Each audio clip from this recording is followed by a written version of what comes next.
వచ్చేసిందా పరిగెండి రా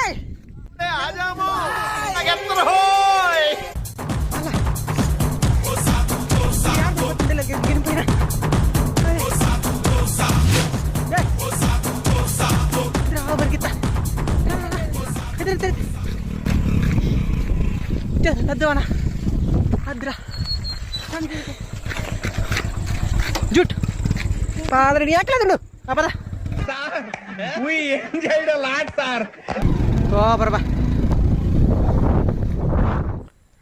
మన పొలంలో ఏ పంట వేసుకున్నా కానీ ముందు ఈ విధంగా పసులు పెట్టి జల్లుకుంటే దిగుబడి ఎక్కువగా వస్తుంది అనమాట.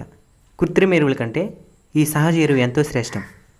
ఇంకా మనోళ్ళు తినడానికి సిద్ధమైనారనమాట. మన చేరని చూసారా, యాడ దిష్టి పెట్టేస్తారని అటు తిరుక్కుంది అంటున్నాడు దొంగ. ఈ విధంగా పొలంలో తినే భాగ్యం ఎంతమందికి ఉంటుందో చెప్పండి. ఫుల్ వీడియో మన అన్బీటబుల్ కల్చర్ బ్లాగ్ ఛానల్లో ఉంది. వీళ్ళు తప్ప